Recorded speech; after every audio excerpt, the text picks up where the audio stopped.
ubumelwe ukupanishwa ngalandlela.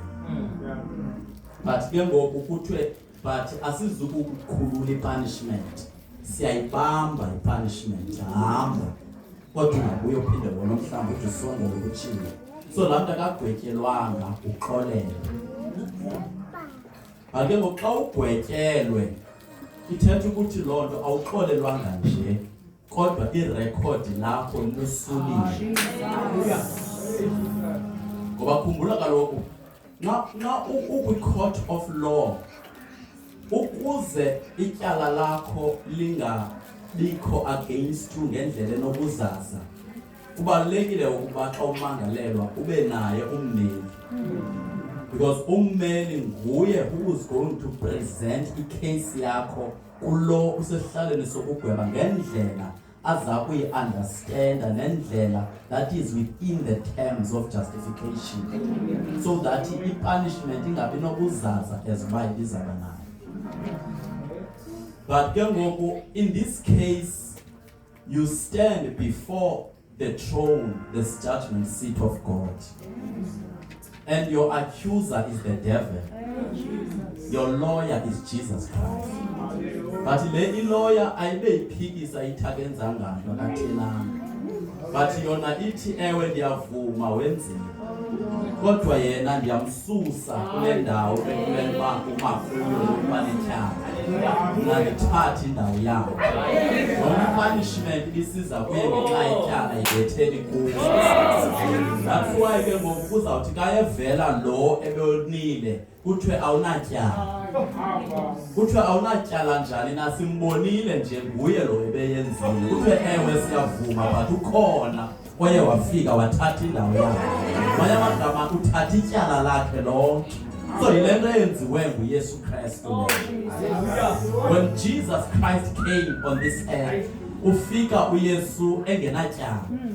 Because abantu bebenetyala ngabantu abazaliweyo through natural means.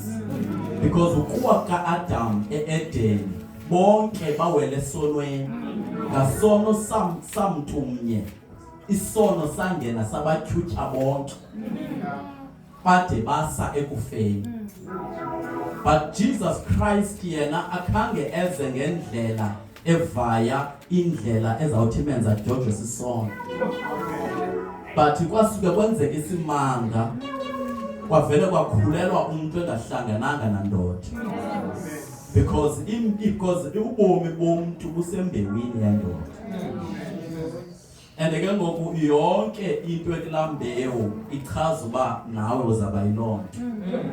But uYesu Kristu ukuzalwa kwakhe kwaba ngummangaliso.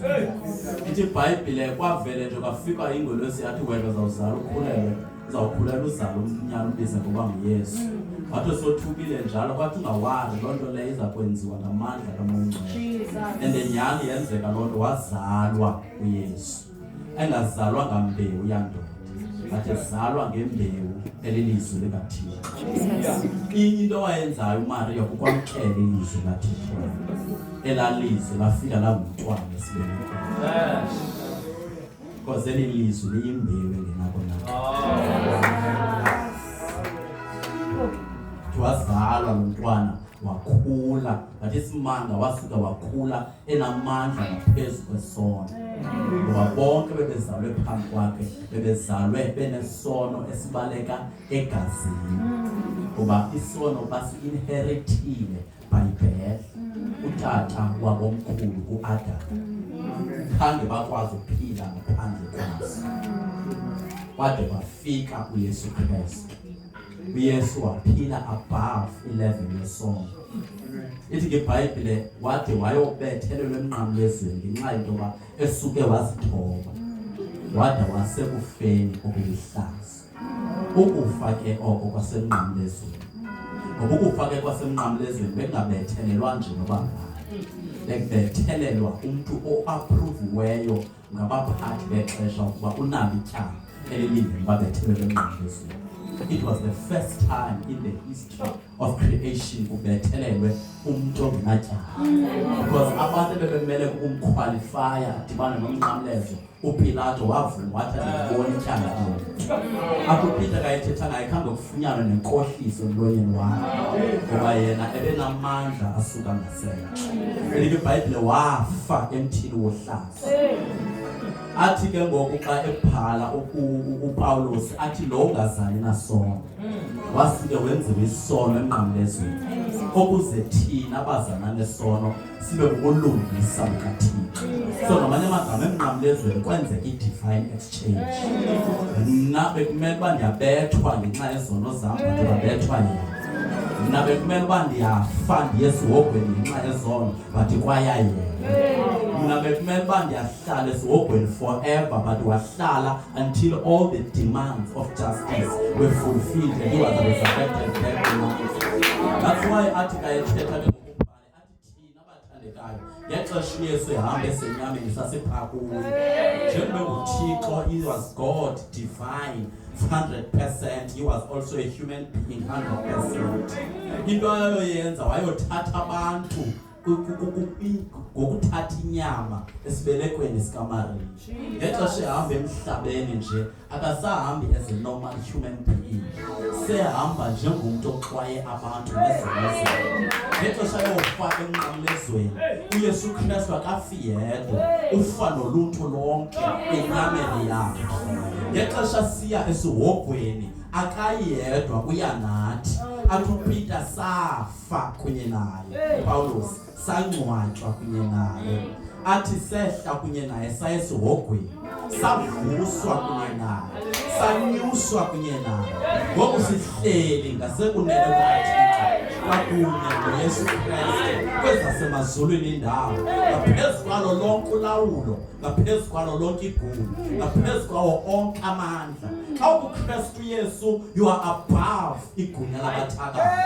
Xa uKristu Yesu ngaphezu kwamandla emithi yabathakathi. Xa uKristu Yesu ngaphezu kwempundulo, wena nguwe negunya ngaphezu kwazo. USathana xa ebona wena ubona umuntu with a higher authority.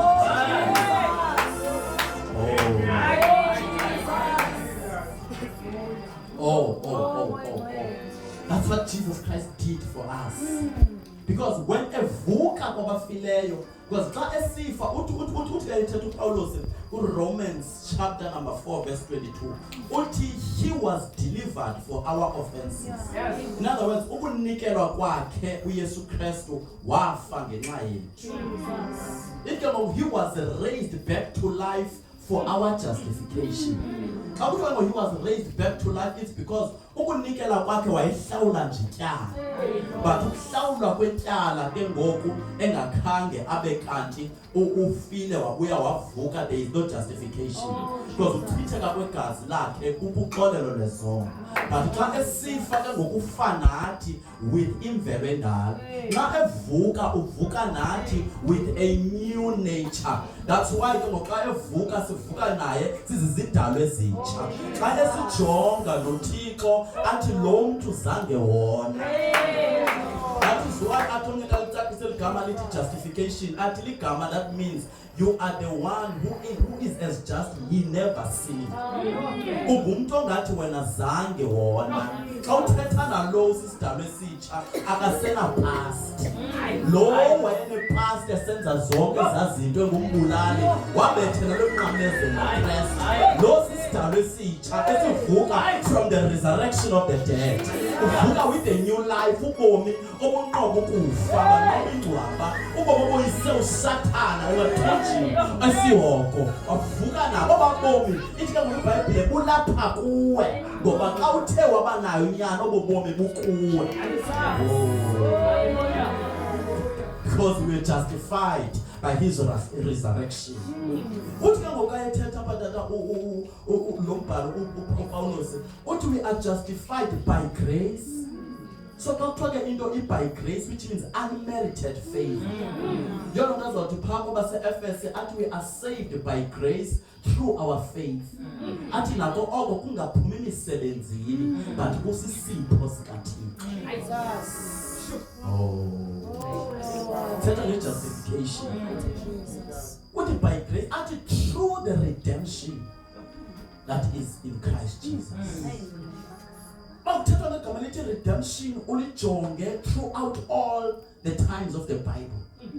Because eli gama liyavela in different dispensations of ukuhamba kukaThixo nabantu.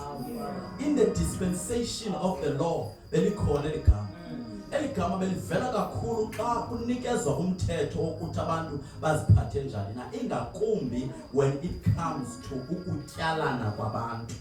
For example, xa umuntu ikomo yakhe ithe yangena entsimini yomnye njengoba kulinywa ngosingela xesha, so bekuye ke ngoku umuntu lo ayibambe athi le nkomo iza kuba yeyam up until lo muntu wayo azoyikhulula ngenhlawulelo. So okwakuyikhulula okuya that ransom redeemer, that was redemption. Yeyakhe lo uzoyikhulula, but now because of it trespass is in the possession of another. Ngingafuneka ayikhulule ngenhlawulelo. Oh, another one. Kufana noba umuntu ebenikwe into ngumuntu othile kuhlaleni, fumanise uba akakwazi uyibhatala mhlawumbe imali. Ebela umuntu athathe into ayifunayo noba ngabantwana. Abantwana xa bathathile bebeza bazislaves zalo amtyalayo. Up until utata wabo aze kuye lo mfo azobakhulula ngenhlawulelo. Lo ubakhobozayo benza islave ayingobakhe, but now une-legal right because of isiphoso sokuthi abenze islave bengabakhe. Up until lo uba ownayo athatha amanyathelo ehle azobakhulula ngenhlawulelo. Ubathandekayo into enziwa nguKristu. Sibesifile zizono zethu naziziphoso. Yabathandekayo iBhayibhile sonke sonile sasilele luzukweni lukaThixo. Yabathandekayo besingabakhe uThixo. Wonke umuntu belongs to God. When he created man, he had the vision that in my presence. Every individual was created for glory.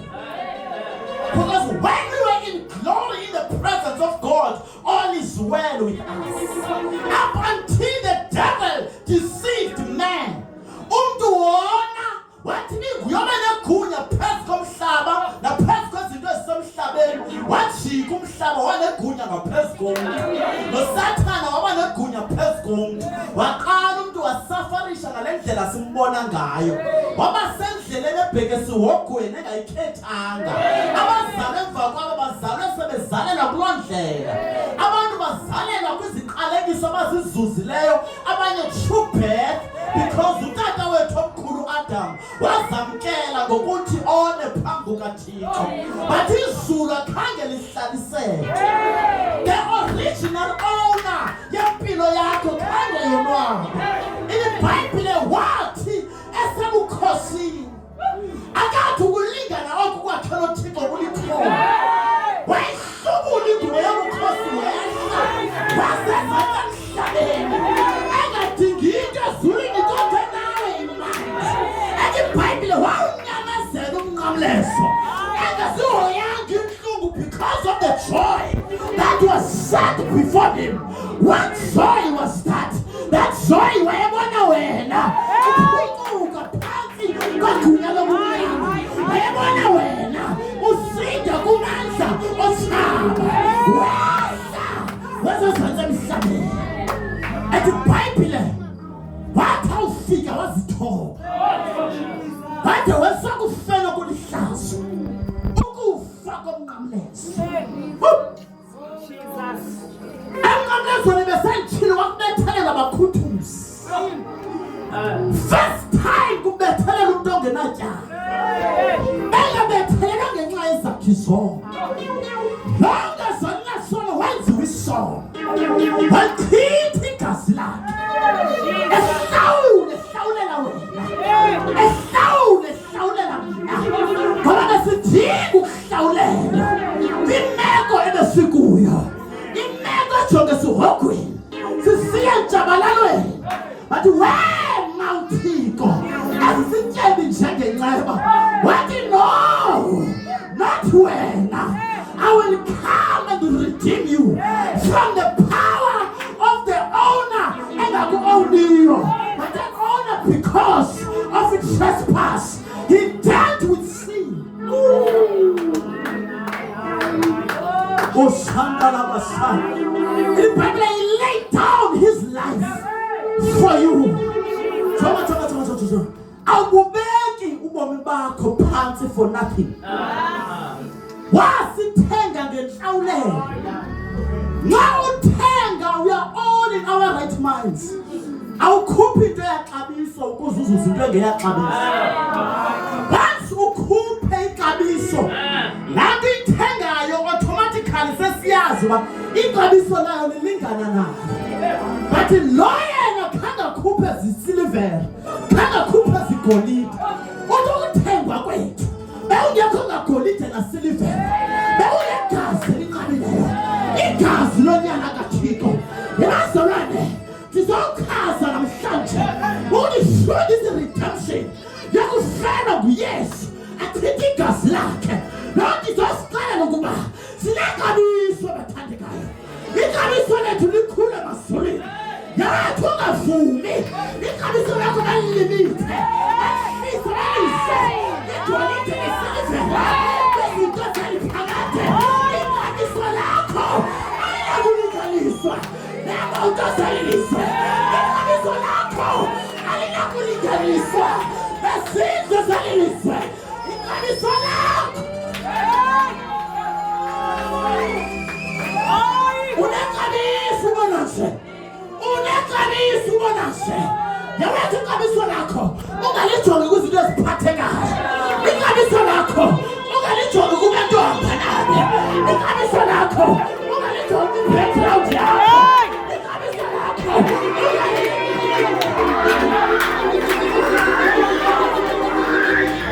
sinexabiso masulu. Sinexabiso masulu. Ixabiso lakho lilingana nexabiso likaYesu.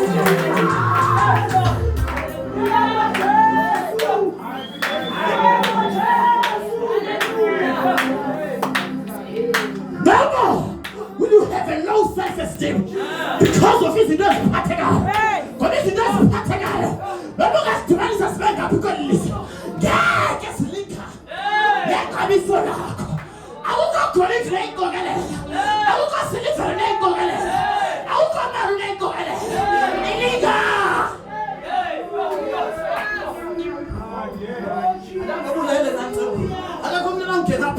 Kushamakata, Shimakata, Amsanje, Zopasi Kamisoma, Kapaterika, Shimotoko, Gutara, Gutara, Gutara, Talos is fast. Keniko, Kamisonako, this are the other associated. Manga, Pamatuan, Abana Saka Sitas and Kamis, a put on the footies, as in the game of Kamasai, as in the game of God's Ingano efika phakathi kwabo usifa ngeyonto until associate nabantu abathile namhlanje ngizothi hayi your value is too much. Your value is too much. It's above uhlobo lwabantu. It's above your money. It's above ngenyawo.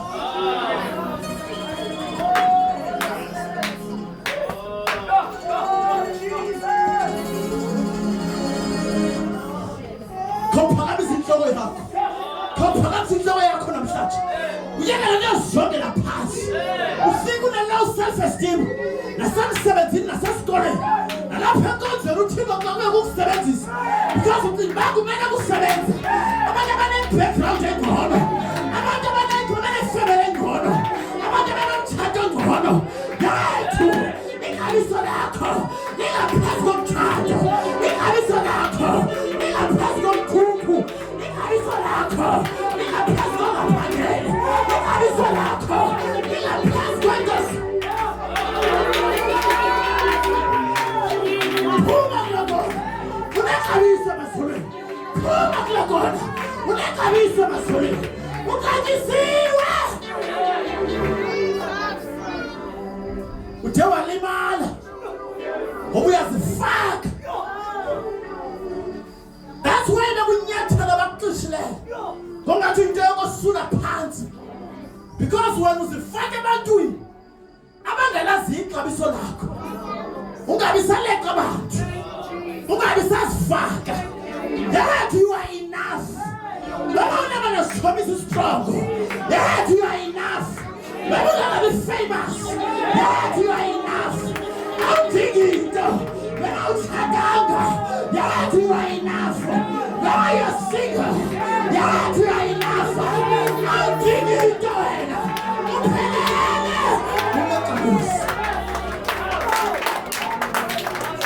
Praise God, praise God, praise God. Baba Nkosi ngegama lenkosi uJesu Kristu siyakulela into zonke. Sibonga amandla ubukhulu ubuthixo umngakamsha bakhona ngale mina namhlanje uphinde wathetha wangamandla into zonke siyazazi emveni kokuthetha ukuthi sinexabiso singabakho into zonke besikade sibikhambi yonke ndawo apho singabhiyoko sibulela uhlawulelwa nguwe ngegazi lakho namandla sibulela incebo yakho ayesivele ezulwini ngamanye unyana wakho owasihlawulela ngegazi lakhe siyakuthandaza moya ngcwele sincede sikhumbule loo nto empilweni zethu ekukhonzeni kwethu ngamaxesha wonke sihlale sazi ukuthi Father Lord sinexabiso singabhidwa izinto zomhlaba singashiywa izinto zeli lizwe kodwa sazi ukuthi sibhilonga kuwe ixabiso lethu lingaphezu komhlaba siyakuthandaza moya ngcwele siyacela siyakubulela ukwenza wakho ngale mina namhlanje ube nguThixo phezu kwempilo zethu senzele inceba ngamaxesha onke sihlangana usivise ubungcwele bezwi lakho sihlale sivuseleleka ngamaxesha onke siyakuthandaza mnini into zonke ngegama lenkosi uJesu Kristu if ukhona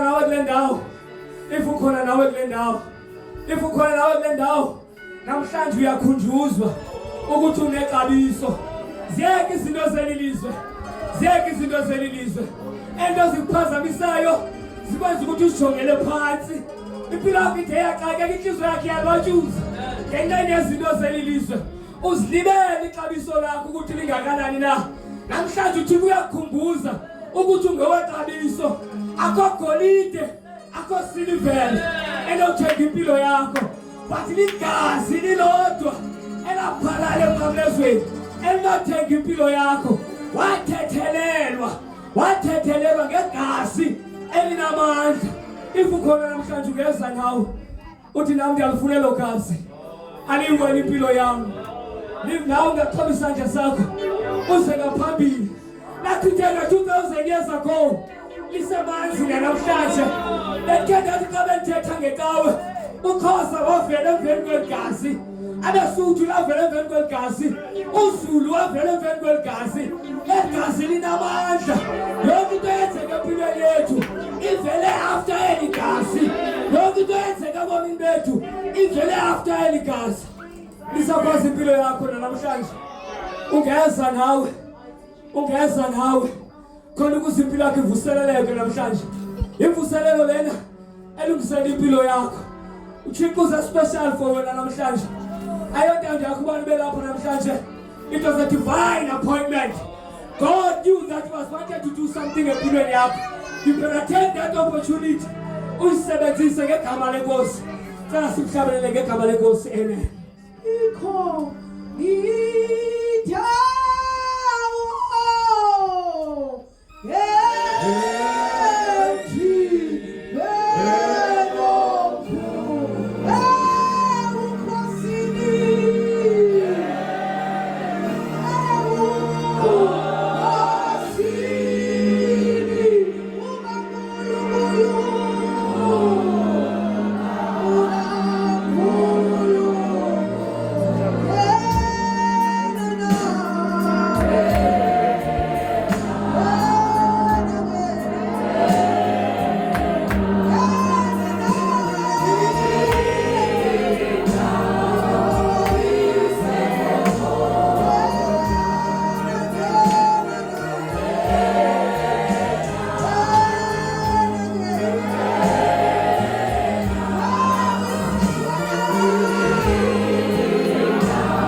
Because I wish that utata yonke ngegama lenkosi uJesu amen.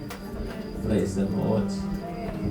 Sithabathethu bathandekayo sibulise nkosikazi zonke leaders ezikhona bathandekayo kaThixo badla lonke ngegama lenkosi yethu Yesu Kristu amen. Sibulise umfundisi bathandekayo samsam nkosikazi yakhe Sibulisa ngomfowethu ngegama lenkosi yethu Yesu Kristu. Haleluya. Mfundisi Mulgatsi nenkosikazi yakhe siyanibulisa bazalwane. Amen. Ngegama lenkosi yethu Yesu Kristu. Sizokwenza nje amazwi ombulelo bathandekayo but nje before ngibulele akho ingozi bathandekayo ngathi kusebenza istandard zabantu to measure ukubaluleka kwakho. Baninzi abantu bathandekayo abangafikanga lapho uThixo wayefuna bawufika khona. Sinabantu abangafikanga kwindawo uThixo wayebadalela bawufika kuyo.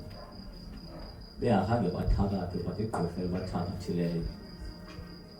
Basebenzise istandard sabantu ukudefine bona.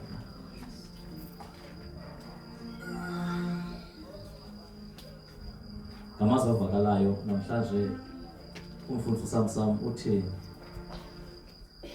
akuyiyongo lento ungenayo. Waya kuyiyongo lento unayo. Ngoba abantu abangafuni ukuya kwindawo ezithile ngenxa bakho kwinto ezithile abangenazo. Bacinge fama abekho complete abaphela abekho enough. Ngenxa bakho kwinto ezithile abangenazo. Kanti into engenazo azidefine uba ngubani na. But we define wena ligazi lenkosi uYesu. Your standard is above zonke izinto ezikhona emhlabeni. That's why xa libalulwa kuthiwa ligazi elinqabileyo.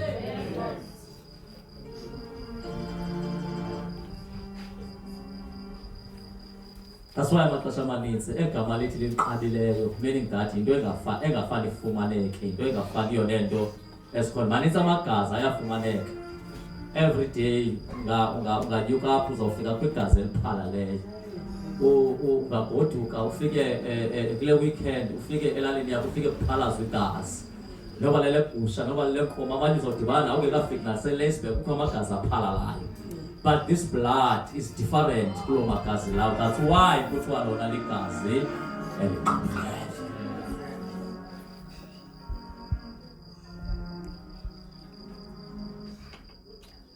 So don't allow yourself to be defined zizinto ongenazo.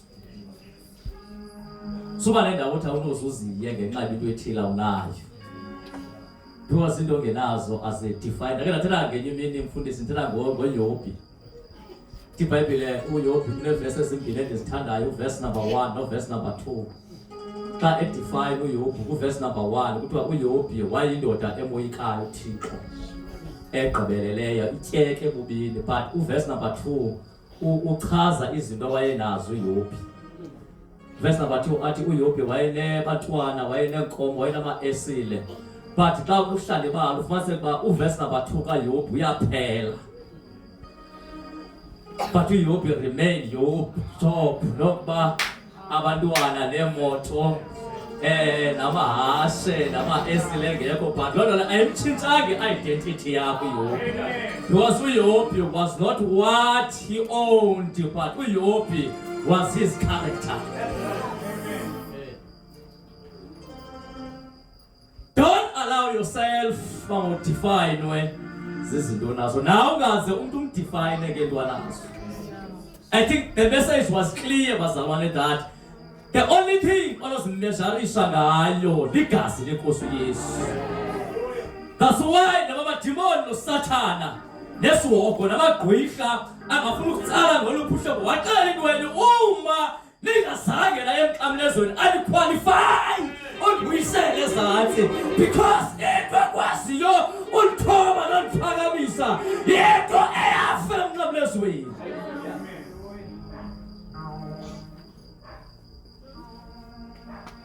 Ncwadi yamatyala iyayisimangalela yabethelwa kunye nayo. Mfundisi apha uthi asixolelwanga nje kodwa sikhululwe.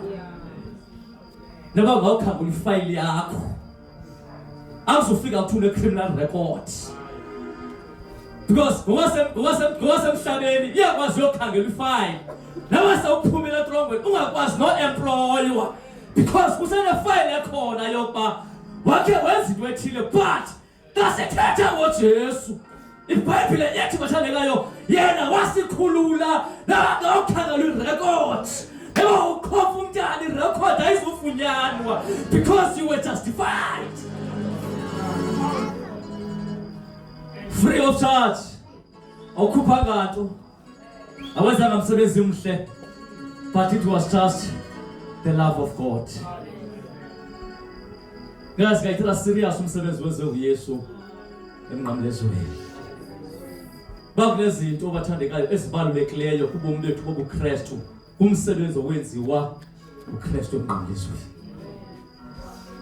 May God bless you. Amen.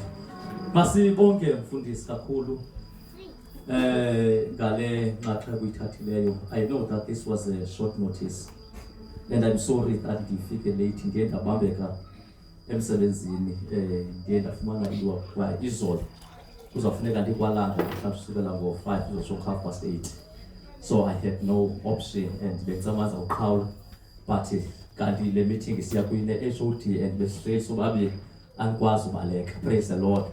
So thank you very much for coming. Siyabulela ma'am ngosikhulula usikhululela utata. Thixo akusikelele ngalento akunike yona. Izulu lihambe nawe because kaThixo. Isandla sikaThixo sihlala siphezu kwakho. Thixo akufikise kwi-purpose yobomi bakho because we know that there is a purpose. You are not a mistake ukuba ube khona emhlabeni. WakuThixo okusebenzisileyo namhlanje angahlala ekusebenzisa from today up until ubuyophunyuzwa ekusebenzeni. Izulu likusikelele abantu abafuna ubona insikelelo bayibone kuwe in the mighty name of Jesus. Amen. Praise the Lord. Glory to Jesus. Akudalanga ke bazalwane nje masi umfundisi. Akudalanga tu ndicinga famba ndiqale umbona last year.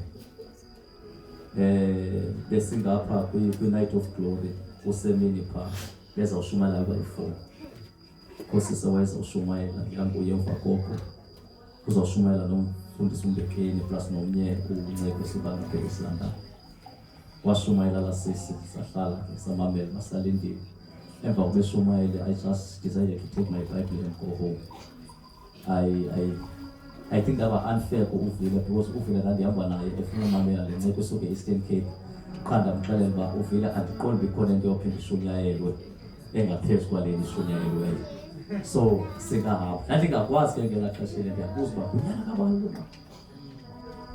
because endleleni I called umfundisi uJonas ndithi yamazi umuntu okuthiwa uSamson uthi hayi ngiqala umbona nje kwiposta ndiye yingozi lo mntu lowo ukuba bekunothiwa kwi-next generation abantu abazawushumayela uThixo bayadawuthwa but ndiye usekhona umuntu uThixo azamnceda ancede isizwe. Praise the Lord.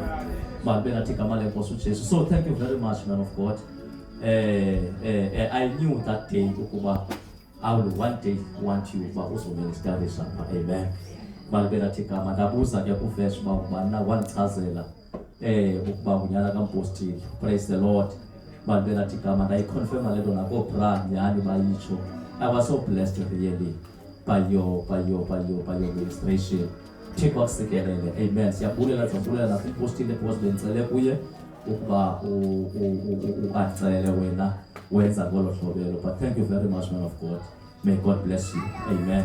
Malube nathi igama lenkosi uJesu. Siyathemba.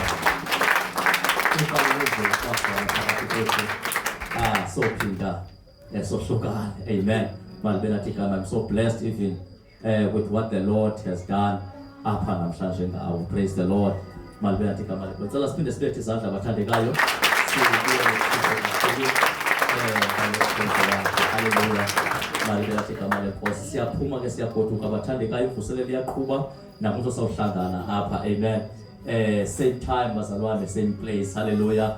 Sisahlabelela njalo ke ngizocela umfundisi uMulibatsi azothandaza asivalele ngegama lenkosi yethu Yesu Kristu. Amen.